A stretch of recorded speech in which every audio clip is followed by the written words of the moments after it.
First question, sir. Post demonetization and now GST is still evolving in a way. Cess is coming. Sure. How is the industry adapting to all this evolving and sudden changes in the industry? Well, last year we had seen phenomenal amount of changes, right, which actually challenged the auto industry. One of them was demonetization. In addition to that, we had the challenges in terms of speed limiting device coming over for taxi sales that halted the taxi sales. Then there was also a challenge in terms of diesel vehicle bans. That also created a big challenge for the auto industry.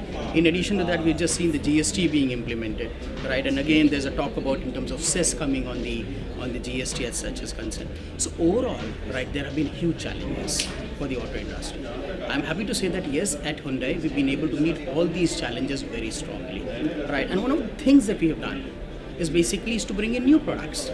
Because whenever you bring in new products, exciting product, good products, there will be always customers for it. And that is what exactly we are here for, to serve the customer as a customer-centric company.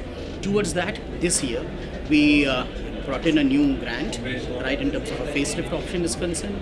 A new facelift was brought in as far as the accent is concerned. So overall, 2 of our volume sellers, right, were given a new shape. In addition to that, we brought in the 5th generation, all new, next gen Verna, right, which has sold globally in almost around 66 countries. And we are happy to say that as far as this product is concerned, it has received a phenomenal amount of positive response and appreciation from the customers. We have received 85,000 inquiries, right? And we are coming very close to almost 10,000 bookings. It's a phenomenal performance by us. So when we look at all these, right, it's where we have a very happy feeling that yes, we have prepared our products for our customers during these festive times, right? Festivals are always moving with the monsoon. This year, the monsoons have been good. The spread and strength of monsoon has been very good. And when we look at the spread and strength of the monsoon, with the kind of positivities that we've had, it's phenomenally good in terms of the strength. And yes, we've also introduced the product at the right time in case of the next gen Varna, right? Because the monsoon first hits Onam, is Kerala, and the Onam festival comes in. And then it hits Maharashtra with the Ganesh Chaturthi. Later it comes over to north, where you have the Navaratras and the Diwalis falling in, right? And also in the eastern part of India, where the Durga Puja also comes in at the same time. We have prepared the company products of ours very well for our channel partners to take them to the customer. So we are happy that we should be able to clock something around 13 to 15% growth.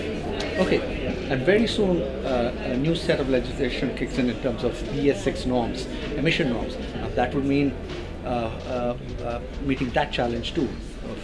As far as BS6 is concerned, I think the biggest challenge is towards providing the fuel, right, the right kind of fuel for those engines. We as a company are the largest exporter of passenger vehicles from India.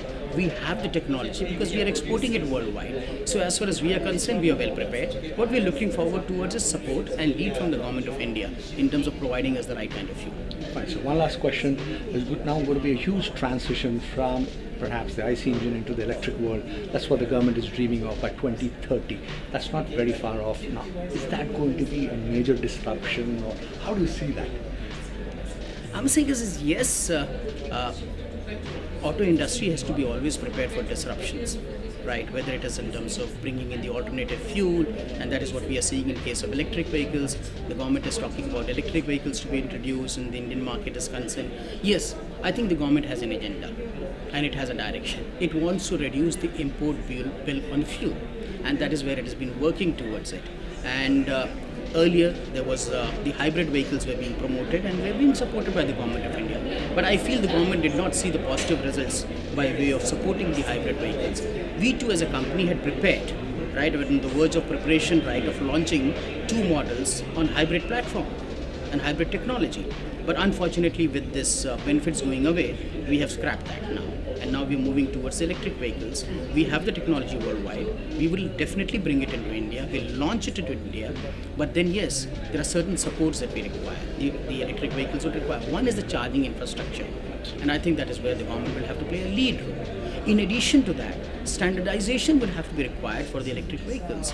Just like the gasoline or the diesel vehicles or CNG vehicles have certain standards which are specified so that right, the industry and all manufacturers, right, take part in it and meet those standards, I think electric vehicle standards will have to be created. In addition to that, there would be also challenges in terms of ensuring that we are able to make these vehicles in India, because indigenized production would actually bring down the cost of production. As otherwise, if you're going to import these batteries or the components, the price will be so expensive of these cars, the affordability will be challenged and there will be very less ownership. So indigenized production, right, should be supported by the government of India.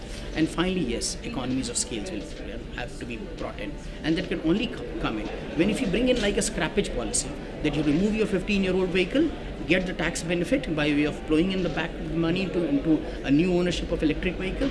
And I think if these 4 things are done, we have a great future.